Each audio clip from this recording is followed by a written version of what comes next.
Lagi dengan bimbingan belajar Arif. Pada pertemuan ini kita akan membahas tentang fisika pelajaran kelas 10 SMA, MA maupun SMK, yaitu tentang dinamika partikel. Sebelum mengikuti kegiatan bimbingan belajar Arif secara online, kami berharap dukungan subscribe, like, share, dan komen. Dan juga untuk menghindari penyebaran COVID, kami juga menyarankan ikuti anjuran pemerintah kita yang berkumpul di tempat-tempat yang tidak penting. Tapi apabila itu terjadi pertemuan atau meeting, gunakan masker dan juga cuci tangan dan tetap menjaga jarak. Kita putuskan daripada penyebaran COVID. Oke ya. Di sini ada dinamika partikel. Artinya di sini dinamika dan partikel. Dinamika adalah cabang mekanika yang berkaitan dengan sifat benda. Contohnya misalnya adalah massa dan pengaruh lingkungan benda melalui gaya yang diterapkan ya. Jadi kemudian pengertian dari partikel adalah suatu objek tanpa luasan. Jadi secara praktis benda yang besar dianggap sebagai partikel apabila benda tersebut relatif kecil ya dibandingkan dengan lingkungannya ya. Jadi apabila kita menganalisis suatu dinamika, suatu mobil yang membelok pada suatu tikungan, kita sering mengabaikan hal-hal yang berkaitan dengan kenyataan bahwa massa mobil tersebut terdistribusi pada suatu fenomena terbatas ya. Untuk itu, dalam menyelesaikan masalah dinamika ini tidak terlepas daripada gaya ya. Jadi gaya juga berkaitan dengan hukum Newton 1, 2, 3. Di mana hukum Newton 1 itu menyatakan bahwa jika tidak ada gaya resultan yang beraksi pada suatu benda, maka kecepatan benda tersebut tidak akan berubah. Jadi jumlah resultannya adalah 0, maka jumlah kecepatannya sama dengan 0. Kemudian ada lagi yang berkaitan dengan hukum Newton 2, yaitu jumlah resultan sama dengan massa kali percepatan ya. Nah, saat ini juga hukum Newton 3 itu merupakan jika benda A mendesakkan gaya F pada benda B, maka benda B mendesakkan gaya F pada benda A. Jadi terjadi hubungan timbal balik atau berbeda arah ya. Jadi disebut juga dengan aksi dan reaksi ya. Oke, kita coba dengan contoh soal nomor 1. Sebuah mobil bermassa 1600 kg sedang melaju dengan kelajuan 108 km per jam. Tentukan resultan gaya untuk menghentikan mobil itu dalam jarak henti 60 meter. Nah, ini dibahas di mana massa mobil 1600 kg, kelajuan itu awal ya, itu 108 km. Ini dalam bentuk kilometer per jam. Nah, untuk itu kita ubah dulu dalam bentuk meter per second. Bagaimana caranya? Kita coba 108 km per jam dikali 1000 meter per 1 km ya, dikali 1 jam per 3600 second. Nah, dari sini kita dapatkan adalah 30 meter per second ya. Jadi kalau kita 108 berarti kalau dikali 1000 kan dibagi dengan 3600 akan didapatkan 30 meter per second. Nah, didapatlah kelajuan awal atau kecepatan awal. Nah, kita baca dari soal itu jarak henti adalah 60 meter. Oke. Jarak henti adalah 60 meter nih. Jarak henti 60 meter. Yang ditanya adalah jarak tentukan resultan gaya untuk menghentikan mobil itu dalam jarak henti 60 meter.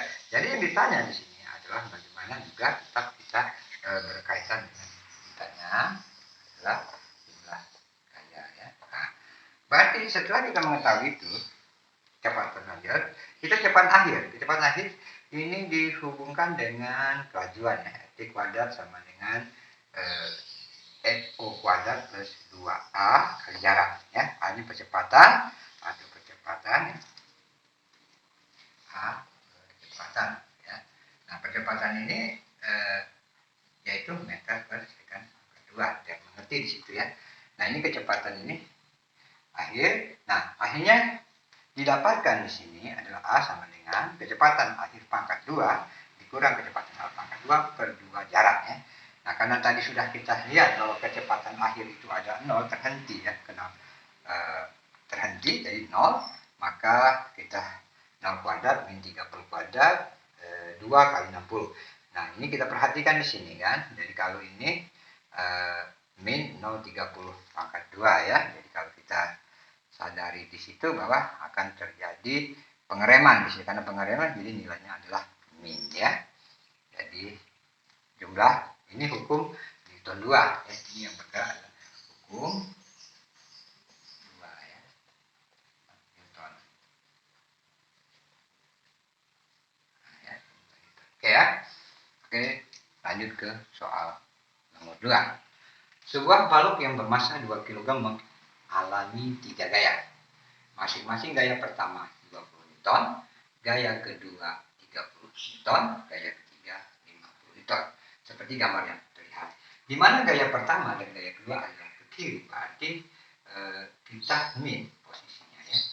Nah, jadi kemudian gaya ketiga itu berstatus membentuk sudut, yaitu 53 derajat, di mana kita ketahui bahwa sin 53 derajat berdasarkan logam aturan ya, antara sinus itu 0,8 ataupun juga melalui kalkulator 0,8, maksudnya 2 kg.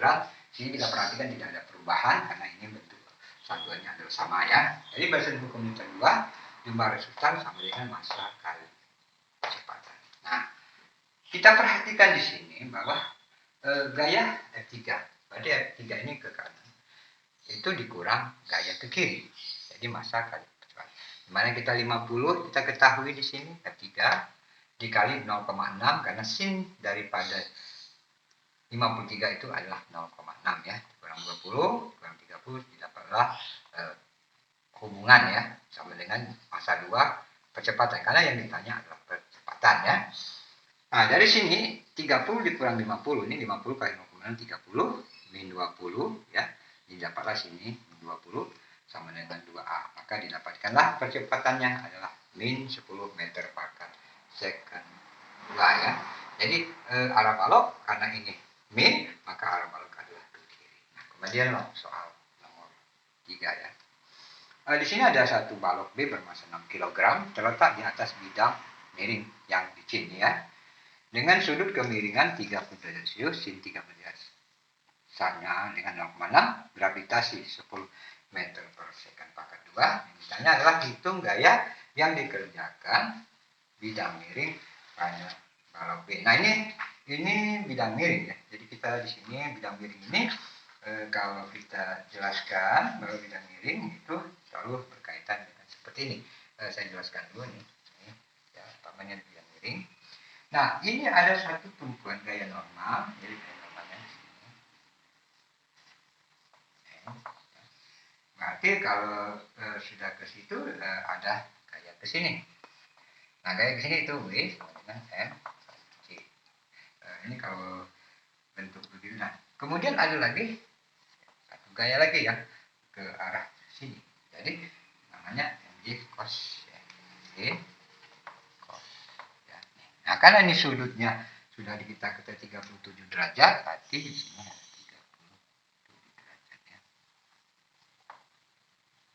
Nah, ya, jadi nah ini tinggi tadi kita perhatikan di sini ada 2 meter ya.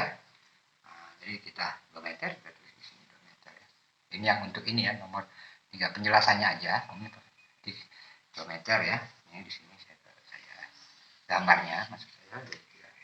Nah, nah berarti membentuk sudut di sini ini 37 derajat tidak salah. Ya. Nah, dari sini kita dapat indikan bahwa ini adalah daerah sin. Kita urai ya, kita urai ini adalah N di sin 30. Gitu ya. Jadi kalau kita mengarahkan sesuatu itu kita bentuk ya. Ya, lupa ya kalau seandainya kita perhatikan bahwa ini adalah satu bentuk. Oke ya. Nah, dari situ kita pembahasan di sini gaya-gaya yang vertikal. Berarti gaya yang tegak lurus adalah nih, gaya tegak lurus. NA ya. MA, kita ambil MA di sini. Min MD cos 3 derajat Celcius sama dengan 0 kali. Nah, jadi kita mendapatkan di situ adalah NB.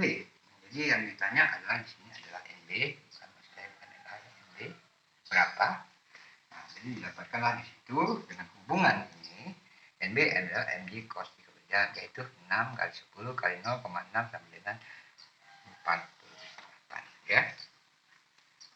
Nah, coba di lagi ya, jelas ya, soal nomor 3. Kemudian soal nomor 4.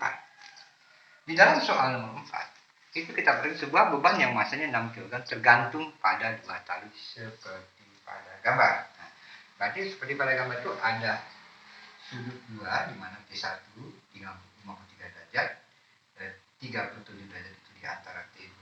Ini kalau kita terjemahkan, tentukan besar dari tegangan tali T1 dan T2. Nah, untuk membahas soal ini, ada aturan sinus, yaitu aturan sinus 3 gaya, seperti yang ini diuraikan di sini. Ini rumus ya, rumus untuk mencari bentuk soal yang begini. Nah, ya, coba disorot. Nah, untuk itu kita masukkan di sini, bahwa di sini 37 derajat, berarti ditambah 90 derajat, ya. Kemudian 53 derajat juga, begitu, ditambah 90 derajat. Nah, jadi ini kayak kalau saya uraikan di sini, bahwa di sini ada alfa, ada beta. Jadi daerah sini beta, nah ini gamma. Jadi ini ada lambang-lambang kayak gini. Ini beta, sama ya. Ini alfa. Nah, kalau yang kayak gini lambangnya gamma. Ya, gamma ya. Nah ini ada W sama ini dasarnya adalah W. Jadi sama dengan ya M kali gravitasi. Nah, dari sini kita cari sin alfa dulu, 120 derajat. 180 derajat ini kita ambil garis lurus ya. 180 derajat sini. Lurus ya. Jadi dapatkanlah itu adalah sin 53 dengan rumus ini. Sin beta pun didapatkan adalah 143. Jadi ya, untuk mencari sin beta di sini. Ya. Kemudian sin betanya adalah yang sebenarnya 37 derajat ya. Nah, kemudian gamma itu menyeluruh 360 derajat dikurang 127 derajat dikurang 43 sama dengan 90 derajat ya. Jadi kita bisa bayangkan di situ bahwa ada bentuk yang demikian, berarti kita harus memahami baru di situ tentukan tegangan tali tersebut. Ya, kita harus memahami bahwa ada bentuk-bentuk yang sederhana ya, sederhana. Jadi mudah sekali kita menghitung tegangan tali 1, tegangan tali 2 ya, dengan rumus daripada itu mudah, yaitu kita ukuran 3 sudut T itu di situ ada tentukan tegangan tali. Oke ya. Demikianlah pertemuan kita tentang dinamika partikel, fisika SMA maupun SMK. Jangan lupa jika menonton kira-kira jangan setengah-setengah, jadi langsung aja kepada awal dan akhir agar kita mendapatkan manfaat dari pembelajaran secara online ini. Oke, atas perhatiannya kami menghaturkan ribuan terima kasih kepada yang sudah subscribe, like, share, dan komen, baik yang ada di negara Indonesia maupun di luar negara Republik Indonesia. Terima kasih ya dukungan moralnya, semoga akan terus membangun dunia pendidikan kita Indonesia yang kita ini bisa sama dengan negara-negara luar. Oke, sampai jumpa lagi pada